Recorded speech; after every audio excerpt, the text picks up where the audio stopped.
All right. Good afternoon, everyone. I'm Jillian Graber, Executive Director of Protect PT, and today I have James Cato here with me. James is the community organizer with Mountain Watershed Association, and we're here today to talk about what are Nurdles and how do they pollute. So we're going to talk a little bit about that subject. And yeah, so James has a background in environmental science and statistics, and he lives in Wilkinsburg, which is very close to Pittsburgh, and he has a pet gecko, which I think is really cool. And in his free time, he likes to hike and writes and publishes speculative fiction. That's really cool. I didn't know that about you, James. And yeah, so thank you so much for coming on today. Mountain Watershed Association has been a partner of Protect PTs for a really long time. A lot of people don't know this, but the Direct Support Fund from Mountain Watershed actually helped start the organizing at Protect PT before we were a nonprofit. So we have had a really great long-standing relationship with Mountain Watershed, and it's just great to have partners like you guys on to talk about these issues. So tell me a little bit about Mountain Watershed here. We've got a slide and some visuals for folks. And folks, don't forget to put your comments and questions in the chat for folks. We have one right here. Thank you so much for the comment. Go ahead and keep putting those in the chat while we move on with our presentation to talk about Nurdles. So tell us a little bit about Mountain Watershed, James. Sure. Thanks, Jillian. Really glad to be here. Love Protect PT so much. And Mountain Watershed Association, much like Protect PT, we are a community-based nonprofit, small nonprofit organization, and we're concerned with the protection, preservation, and restoration of the Indian Creek and Greater Youghiogheny River watersheds. We've been around since the mid-1990s. We have over 2,000 members and supporters. And one thing about Mountain Watershed is we actually partnered with the Waterkeeper Alliance and employ the Youghiogheny Riverkeeper. So we're really focused on the Youghiogheny Rivershed, but we also do operate, kind of sometimes outside of those bounds with, issues that will affect our watershed and community, as many of these issues, as you know, are connected and will kind of spill over into different communities. Yeah, and so today we're going to talk about Nurdles. And for those of you who do not know, tell us a little bit about what Nurdles are, James. Yeah, so a nurdle is a small plastic pellet, usually polyethylene or polypropylene, and they're about the size of an oat or a little lentil, and they're produced in the millions in order to be melted down at manufacturing plants into almost every single kind of plastic product you can think of, especially single-use plastics like soda bottles, wrappers, fruit containers, plastic bags, Ziploc bags. But they're essentially the basic building block of plastic production. And a whole lot more nurdles are coming into our region very soon.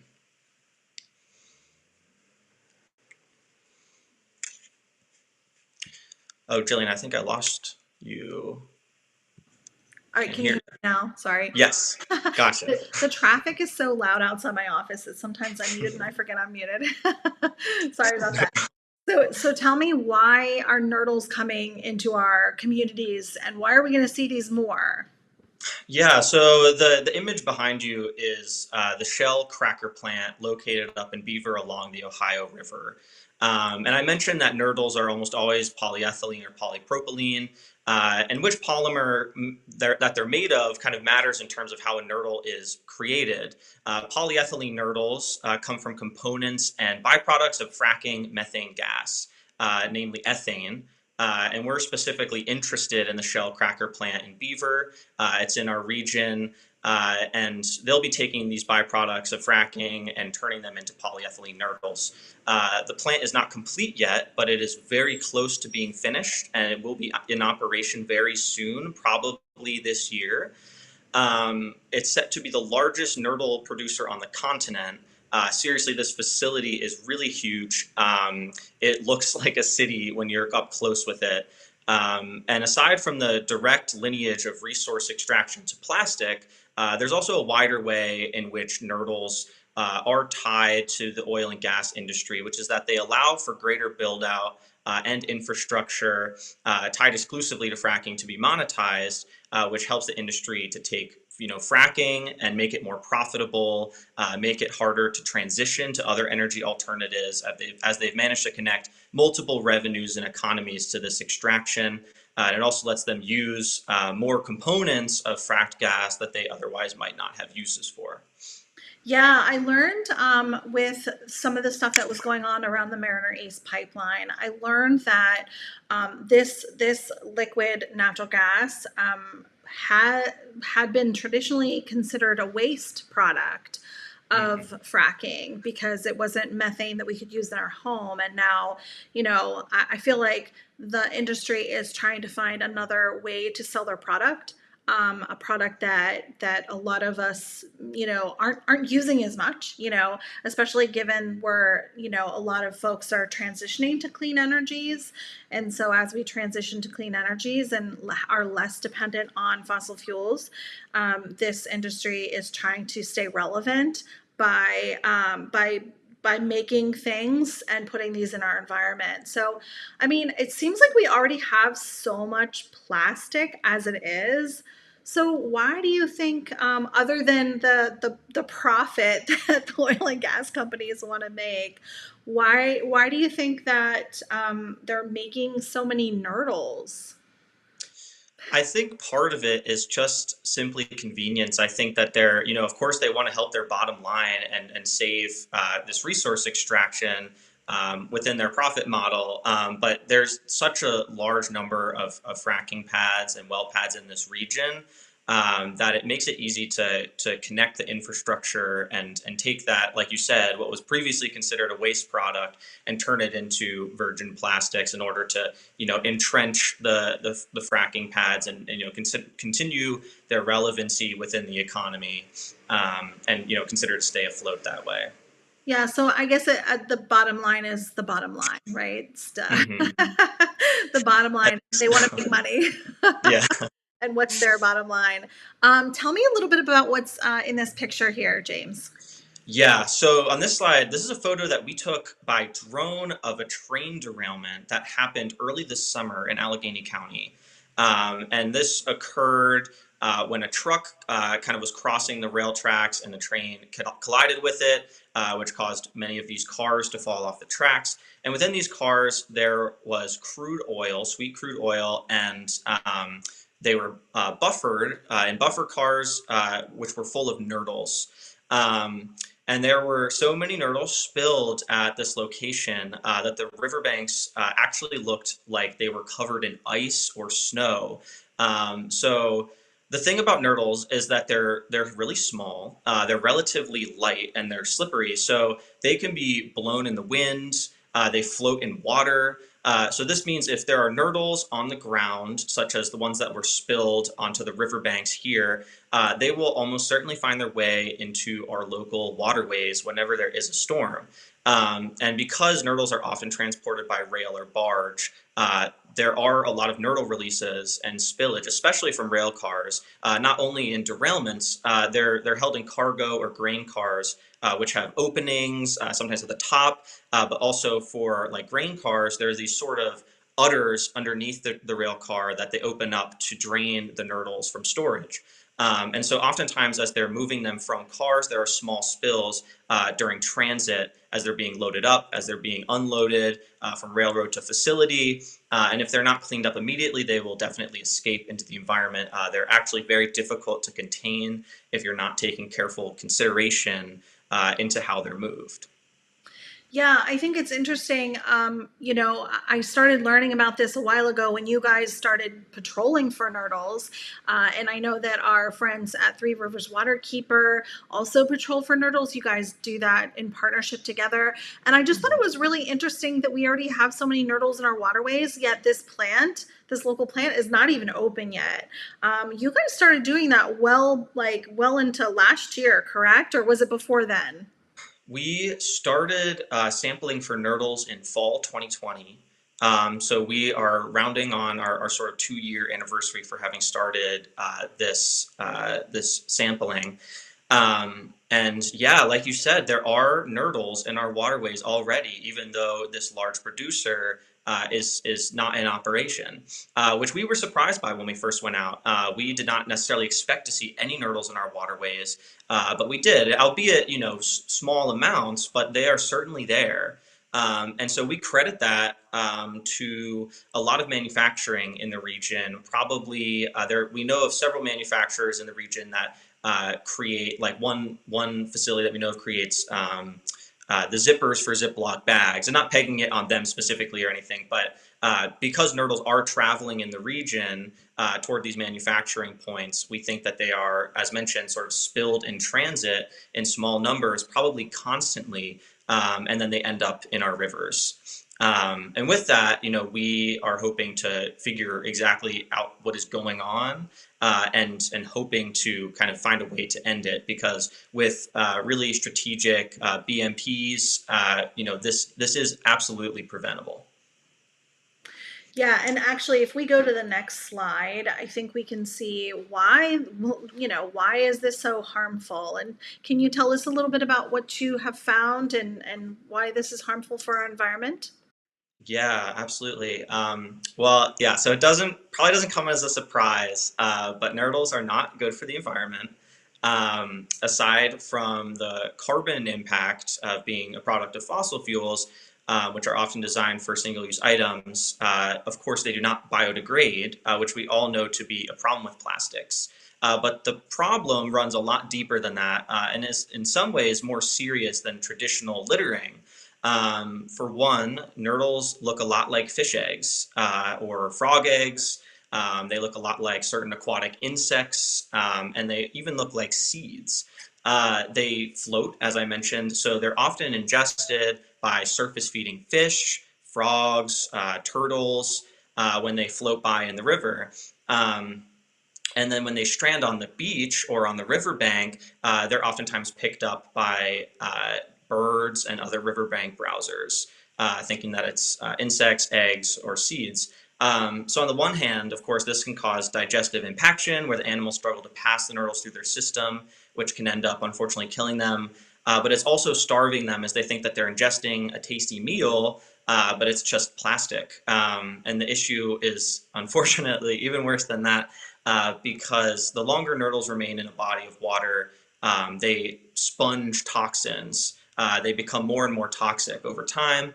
And one study that I recently read found toxins at a concentration of 1 million times more on the surface of nurdles floating around in the water than in the surrounding water.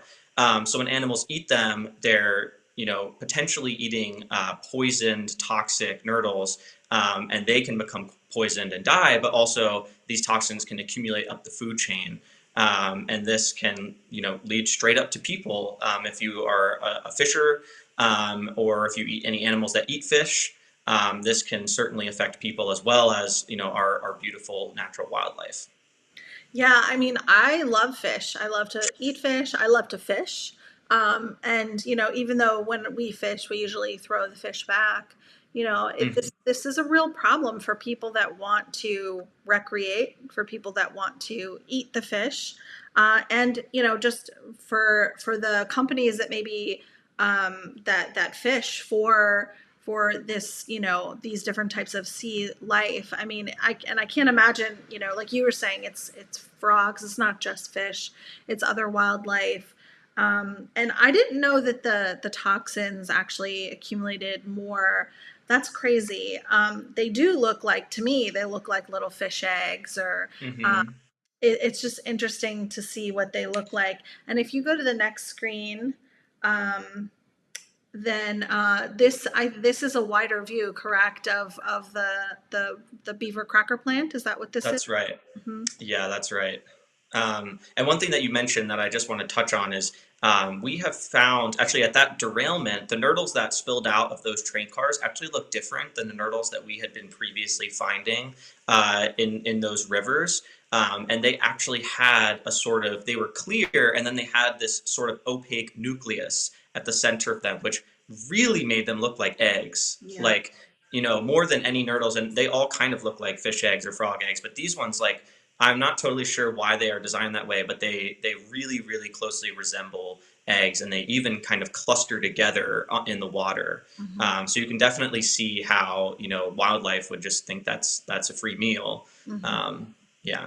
Yeah, and I want to encourage people that are watching, please, if you have questions for James, please put them in the chat and I'll go ahead and put them up. I think that this is the picture of those nurdles, right? That's right. Yeah, yeah. That was right from after that spill. Can you, so I guess the question I have is that if you, if these nurdles have like distinct color or distinct pattern, can you trace them back to the origin? Is that a thing? And like, do manufacturers generally have to do that, or are there any regulations to kind of tag the nurdles so when there is a release, people, regulators can figure out where it came from? So there definitely is some variation, within the nurdles that we found. As far as I know, there is not like a set standard for like each nurdle producer has to have a distinct visual signature. But as mentioned, these ones look different, and we have seen nurdles that were different colors. But generally, there is a sort of standard nurdle that when Three Rivers Waterkeeper and Mountain Watershed go out, we tend to see. And of course, now we're seeing these nurdles on screen more after that spill. We're still continuing to see them coming down river even months later. But yeah, as far as we know, visually tracing them is a possibility, but it's not a guarantee. And so again, like we can easily visually ID like, oh, that's a train spill Allegheny County nurdle. But we've had more trouble distinguishing between, the sources or the potential sources of all the other nurdles that we've seen, at least visually. Yeah, and we do have a question in the chat, and I think this is a really good question. I have a follow-up question. Do we actually know the source of nurdles that spilled in the train derailment? And my follow-up question to that is, did that person get fined for pollution? That's a great question, and unfortunately, it's one that I'm not actually 100% sure about. So yes, so we do know like the company and like the source, like, the exact source of where these nurdles were spilled out. We know where they were going. We know why they were in these cars. But with regards to the fine, I mean, there was a huge response, not only from local nonprofit organizations, environmental nonprofit organizations, but also from DEP. EPA was even involved. So there was a big response, and I'm not totally sure if there was a fine for the train derailment. That may not be determined yet, or perhaps we just haven't heard about it. But that is a great question, and I would be happy to look into that. Yeah, and it's interesting because it's almost like when this spilled, it was like to me. So Jess, who works with Three Rivers Waterkeeper, but also is our program manager, she said you literally could like scoop them up with your hands. So I can imagine it's like grains of sand. Imagine Hmm. grains of sand being made out of plastic and buoyant. And I mean, with all the rain we've been getting, I imagine that these nurdles are everywhere. And if they're in our rivers, eventually they're going to be in our oceans. And we already have a big problem with plastic in our oceans. So tell me a little bit about like what you guys do to like sift and get these nurdles out of the local creeks and streams and rivers. Yeah, so I can talk about sort of our two main protocols. And I'm really excited to talk about them. Morgan, if you're able to just quickly go back to the slide that has kind of the overhead of the cracker plant. I think it was 2 slides ago.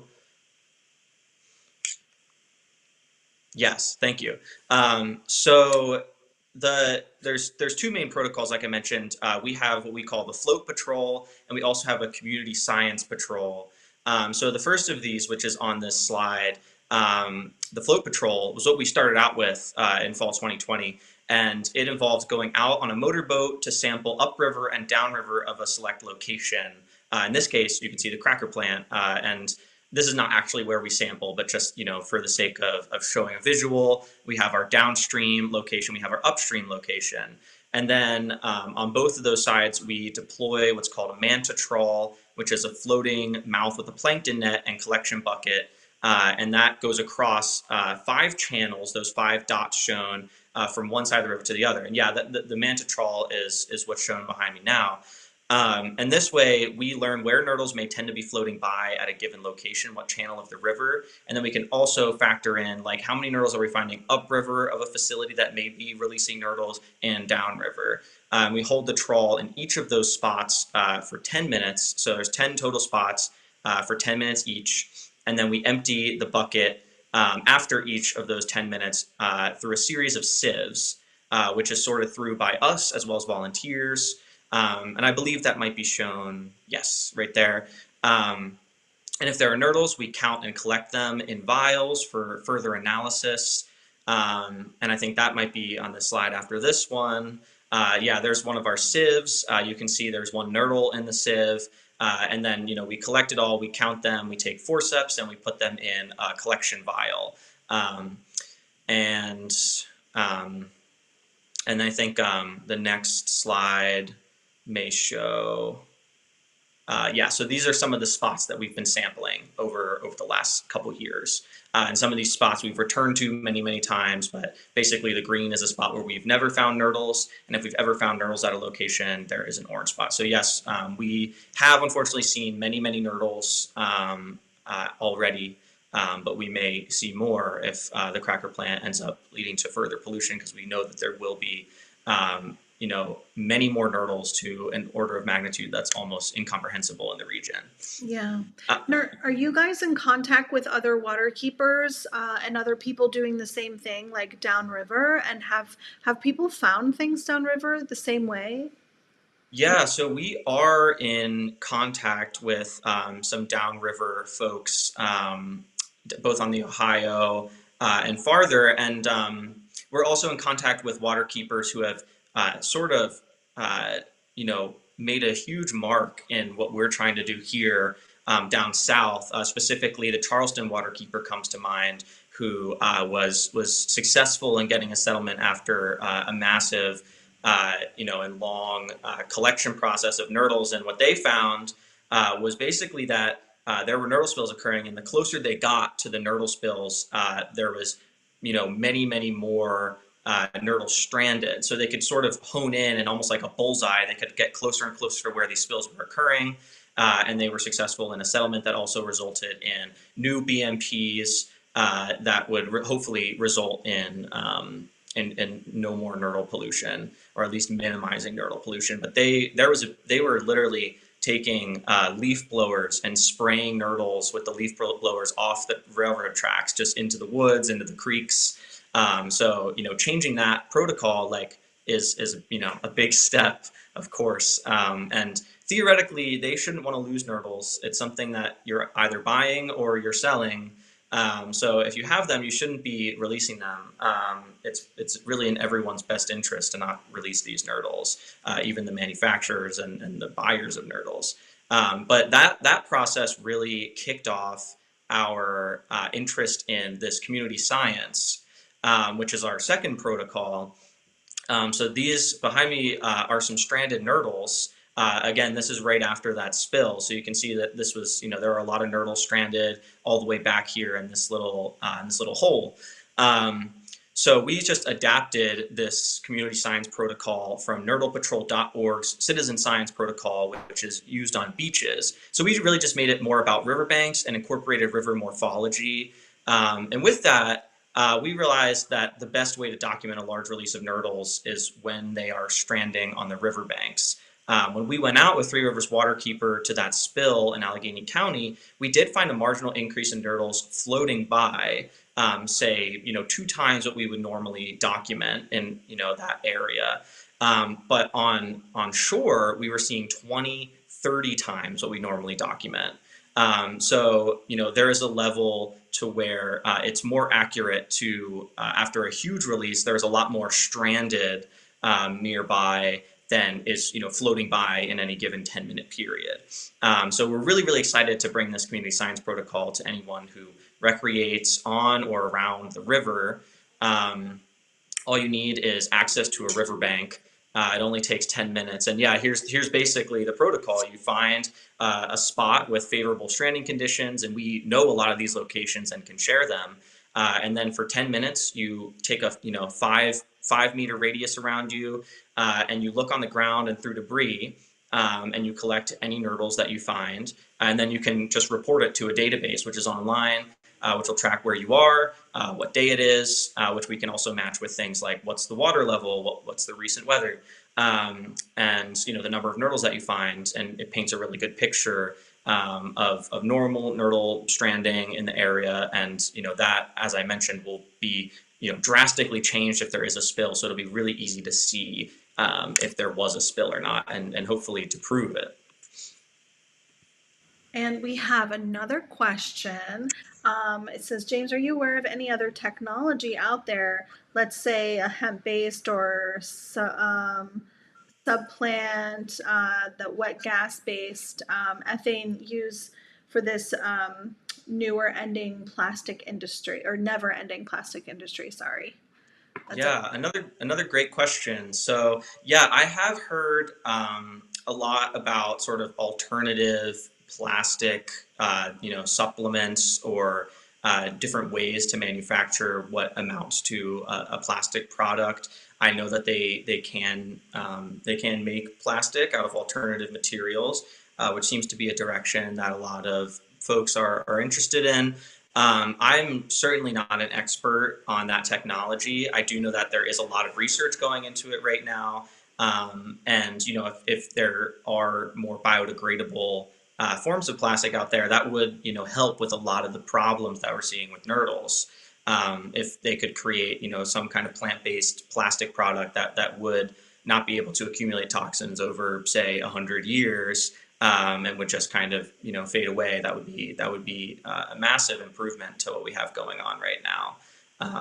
But I can't speak to particularly how realistic or like how accepting industry would be of those alternatives. Yeah, yeah, and I mean, I think so, in some circles, folks that talk about plastics, single-use plastics, and plastic pollution, one of the narratives that I hear all the time, which I think is completely true, is that the industry doesn't really, like, once they make their product, they don't care about what happens to it. And a lot of people say that recycling is a myth, right? Because, a lot of the recycling that we do in our homes ends up in landfills anyway. And then those plastics break down. We have then the plastics, the broken down plastics, which is essentially oil or gas or ethane, or, the building blocks of the fossil fuel industry. And, these get into like the leachate, which has been really hard to clean. And so it's like a never ending cycle of fossil fuel in our environment. And it's so to me, it seems like, maybe they don't care that they spilled all these nurdles.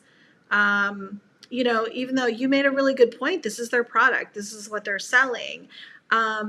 It seems like maybe the product is too, number one, too desirable, and number two, they're making money off of something that it's like, well, if you're 100 grains of sand that Mhm. didn't really, cost anything for you to make or cost anything for you to distribute, then it wouldn't matter to you if you lost a bunch of it, right? That's right. So maybe it needs to matter more that they lose it.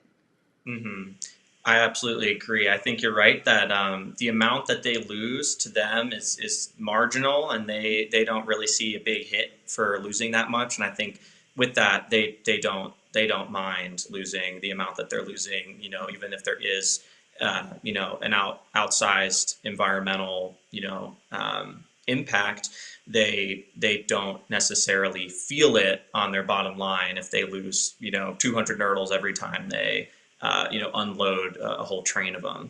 So with that, I agree. I think there absolutely should be a way to, you know, because again, like if they shouldn't want to lose them. So if there was a way to kind of push that more and make them feel that that pain of losing them, you know, the pain that's felt by the entire, you know, region and the waterways and the wildlife, they'd probably not want to lose them.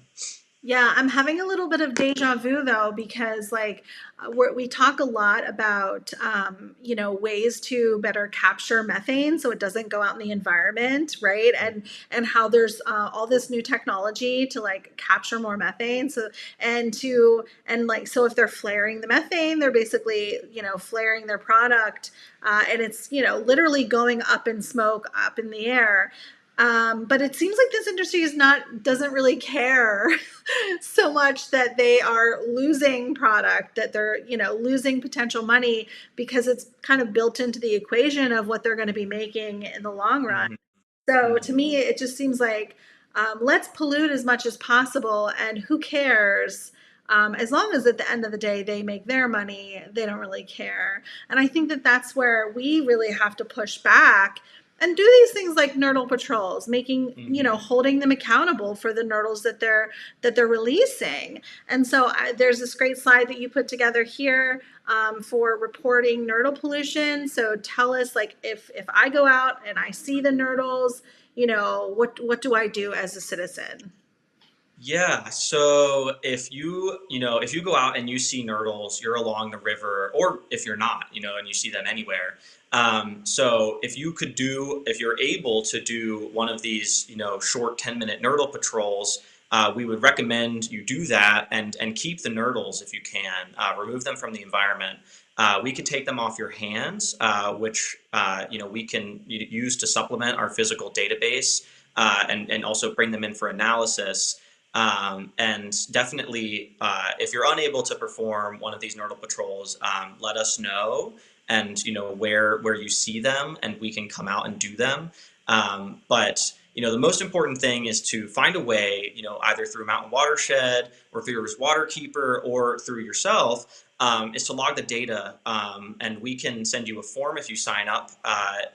For this there's a link there, bit.ly/Nurdle Patrol, which will bring you to a Google form, which will get you on an email list. We can send you a way to log the data and take a photo of the nurdles you find, so we can continue to build up that baseline, because really all of this comes down to how much data can we get before the cracker plant comes online. How great of an understanding can we have of the waterways around the cracker plant before they start creating nurdles? And that's what we think is the most important way to hold them accountable, because we can really give a great snapshot of before and after cracker plant production. Um, and also, I mean, zeros are also helpful. So if you're interested, if you go out and on the mission of a Nurdle Patrol, again, we can send you locations. We have a map of great locations. Go out and look for them. And if you find 0 Nurdles, that's great data for us. I mean, that's really important. That's just as important as finding Nurdles.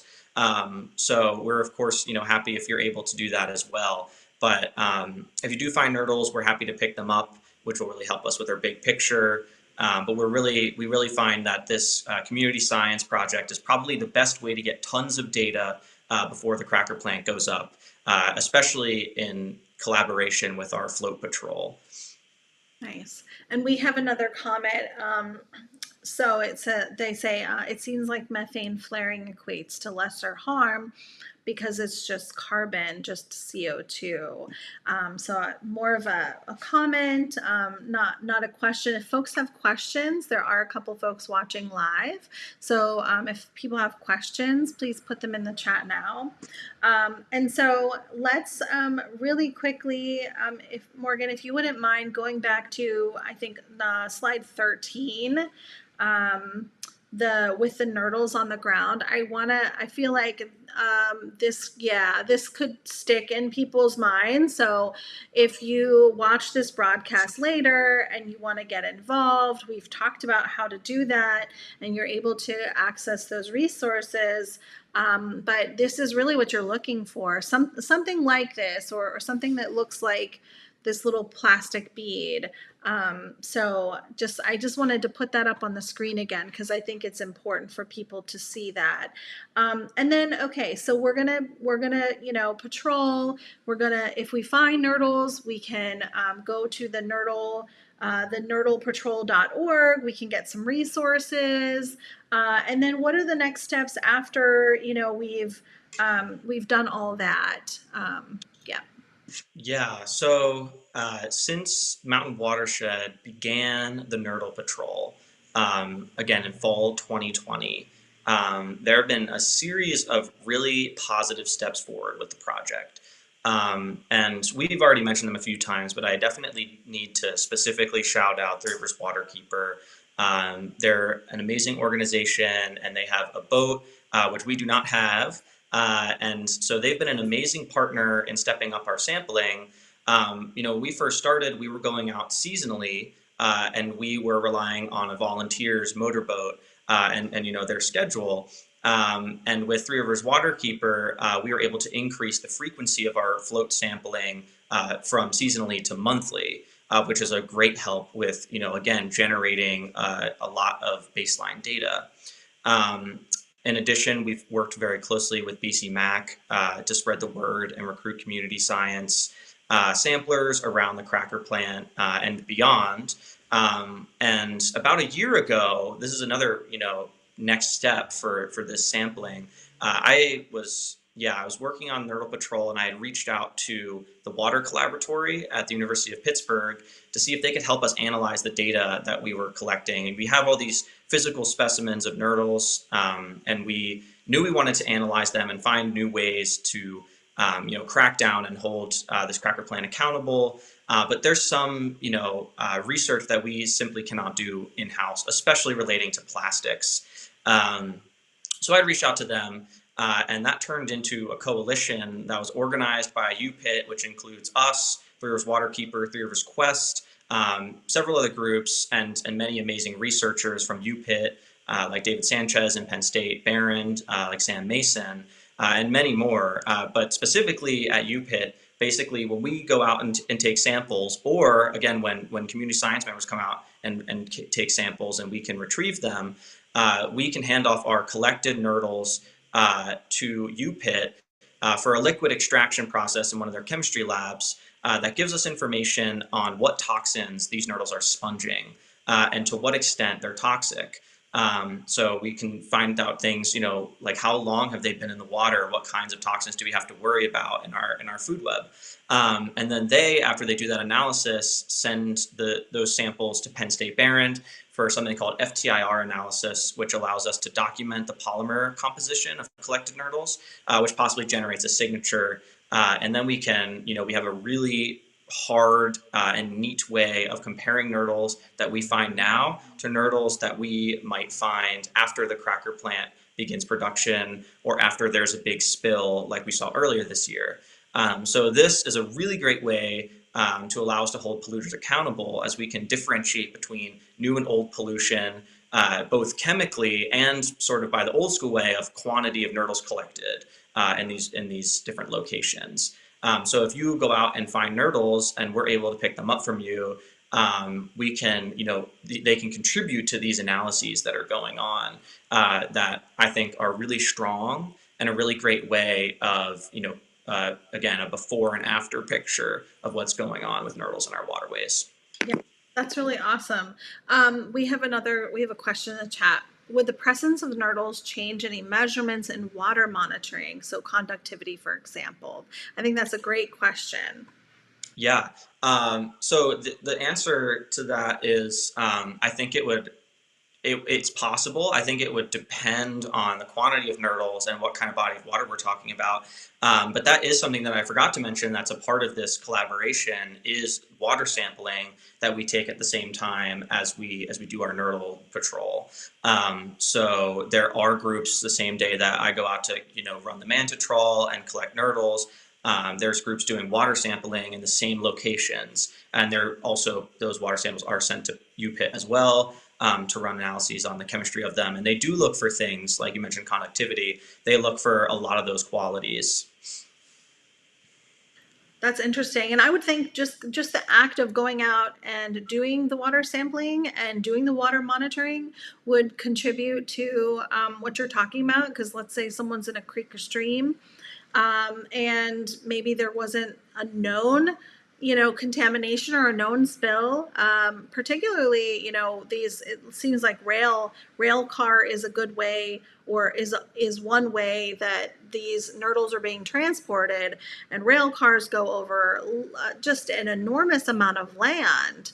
Hmm. That we could find them along. I would imagine we could find them along railroad tracks. We could find them in local creeks and streams that are around rail lines as well. And so I would say maybe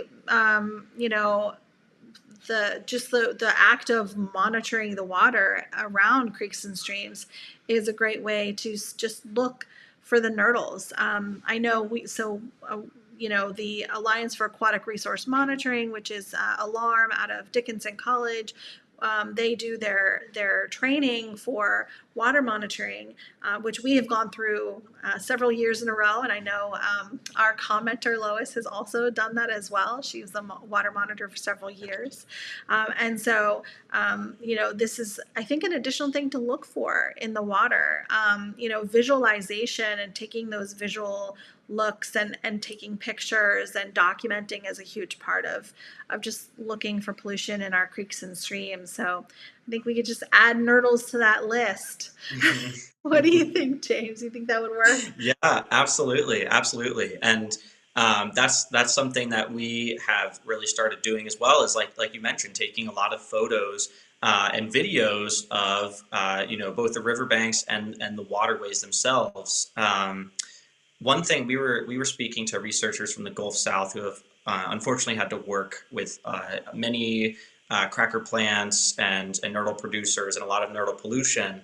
And one thing that they mentioned that comes from their cracker plant is a sort of um, it's almost like a sheen on the water that comes out of cracker plants, or at least the one that they're working around. And what it is like fine powder or shreddings of nurdle. So it is still polyethylene and polypropylene, but it's getting somehow discharged, maybe from cleaning some of their equipment or something, and it ends up in the water. So that's something that we've been conscious of recently, is trying to take a lot of photos, because that's not something we've seen at all near the cracker plant yet, as it's not an operation. But if it started producing that, we want a good body of evidence around photos and videos of the water to see if there is that difference. Um, but with that, we are interested in nodal pollution in the entire region, because, like you said, the railroads they travel. They may be bringing these nurdles from all over the place, and they may be affecting waterways that we haven't even looked at yet. So if anybody is interested in going out to your local creek, stream, or river, and just taking a look for 10 minutes, you may find something. Yeah, and I just from doing the water monitoring that we have done, I know that the easiest way to do that is when you live near something, or if you're taking a walk in the woods, just, it can be almost like second nature. And then when you Hmm. find those nurdles, you can contact James. His email is up here. And yeah, and so any last minute questions that folks have before we hop off today? And are there last minute comments that you want to make, James, that we didn't get to today? Um, None from me. Yeah, thanks so much for having me on. It was fun to talk about Nurdles. I love talking about Nurdles, and I really hope that anyone watching is able to sign up, get in touch. I'm happy to answer any questions by email or phone. And if you want to get involved, again, we have lots of resources for you. We can get you glass vials to keep your Nurdles. We can come collect Nurdles that you find. But again, we're happy to work with everyone on this, and we're really just excited to bring this protocol forward and continue to share it with folks, to really put a lot of muscle into our community science program. Yeah, it takes a village for to learn about and to track pollution as well. I want to go ahead and ask Morgan to go to the last slide in our presentation. So right now we are planning for the future. We're planning for not only the rest of this year, but also into next year. So we're asking for your help, and we are going to have we're going to start doing a giveaway for folks that fill out our survey every month. We have posters and t-shirts to give away. You can see some of the poster behind me. The clean air is our most precious resource. These are things that these are, broadcasts that we do every month. We usually try to get a great partner like Mountain Watershed Association to come on and talk with us about a timely issue. So we're looking at, the rest of the year, planning this out, and also into next year. If there are things that you want to learn about and you don't see them in our feed, please let us know. If there is feedback that you have about the broadcasts that you have watched, please let us know. And we're going to be giving away t-shirts for folks that fill out the survey. So this month we are going to give away a t-shirt to anybody that fills out the survey. And then we're going to have another kind of contest giveaway next month. So please go to the protectpt.info/lunch survey and fill it out and tell us what you want to see in our Lunch and Learn series. Tell us what you want to learn about. And if it's something we already did, we'll point you in the right direction. And maybe there's something that that Mountain Watershed does that we haven't talked about yet. That we can share with you, and we'll have James or one of his colleagues back on to talk about that. And I know that we have done some work recently together around different infrastructures here. So I know you guys are doing a lot of your science on the back end, and hopefully we can have you come on either at the end of this year or next year to talk about some of those updates, because there's just so much work that your organization and other organizations in the area do. I think that people see a tiny little bit of what we do every day. And we do a tremendous amount of work. So, and it's all to benefit the community. It's all to benefit your environment. So if you like the kind of work that we do, please go to our websites, Mountain Watershed Association and Protect PT, and follow. You can follow, subscribe to our YouTube channel so you get updates on the next Lunch and Learn. It's always the last Tuesday of the month. And we look forward to seeing you next month. And we're going to be announcing probably in about a week or so who the guest is going to be. And so, James, I want to thank you again for coming on today and being a part of our Lunch and Learn and teaching us about such an important topic as Nurdles. Now we're all going to be looking for Nurdles, and we'll be reporting to you if we see them in the creeks or streams around us, and we'll know what to do with them. So thanks so much for coming on, and have a great afternoon, everyone. Yeah, thanks so much. It was a blast. All right, see ya. Bye. Bye-bye.